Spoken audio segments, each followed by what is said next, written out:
That in conjunction with just being so irritable about everything, like everybody made me mad. Everybody. And so I'm like this horrible person to be around during my second deployment, which was to South America. And, honestly, I had like a breakdown in South America. I got there and I think that I really hadn't processed Afghanistan really at all when I came back, because it was all about like, get that quick surgery, get back into a rotation. Like, don't worry about the weird that's happening with your dreams and pain and this and that. Just keep going, keep being a SEAL. But I arrived in South America, and when I got there, what actually really threw me off was I weirdly expected to get there and have it be lots of people who knew English, which was so ignorant of me because I could have very easily researched this and known. But I got to Peru, and it's like all Spanish speaking. They do not speak English in Peru. If they do, it's rare. And I arrived separately from the rest of the group because I was in this, I was in a school, I was in JTech school.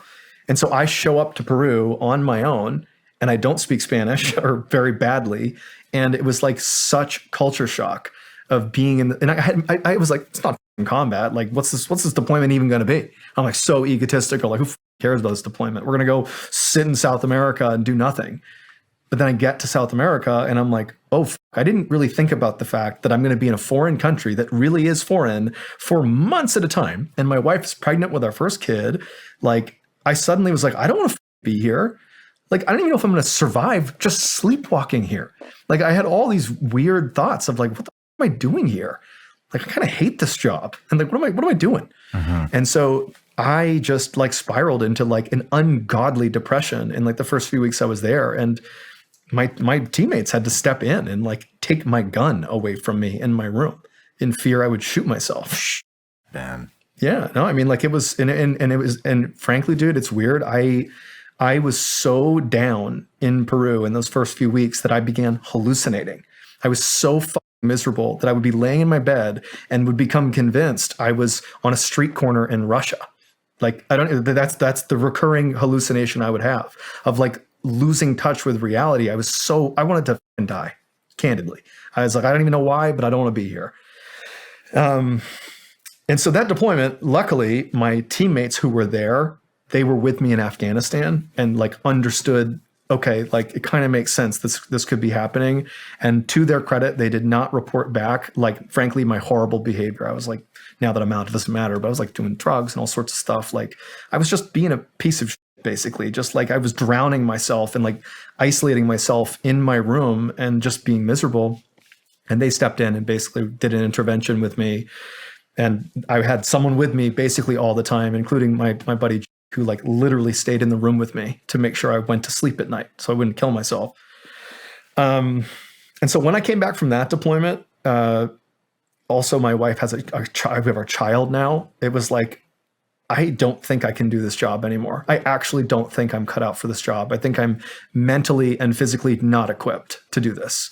And I luckily was at a point where I was getting transitioned to a teaching role anyways. I was not going to be deploying again. But really quickly, when I got to the place I was going to be teaching diving, so for ATC, my leadership, actually one of the guys was one of my BUDS instructors who I loved. He was actually a second phase instructor who we joked about how terrible I was at pool comp because he remembered. He was like, you were really bad. But he's like, bro, you got to see somebody. You are fucked up. You got to see the psych like now. And he was in charge of me, and he literally was like, you can't work today. You have to go see the psych. And I'll always be thankful for that because it started me on a journey of realizing therapy was actually really useful for me. Not so much the military stuff. I went and saw a psych and she was like, Jesus Christ. Like, I went through what had happened in Afghanistan and like kind of all the things I've said here. And so ultimately I was medically retired. I think it was, 50% of it was just mentally unfit, cannot do this job. And then it was like, 20% for shoulders and 30% for this, but it wound up being, pretty comprehensive. Like, even if you told me I want to stay in, now that we've gone through all this, you're not fit to do this job.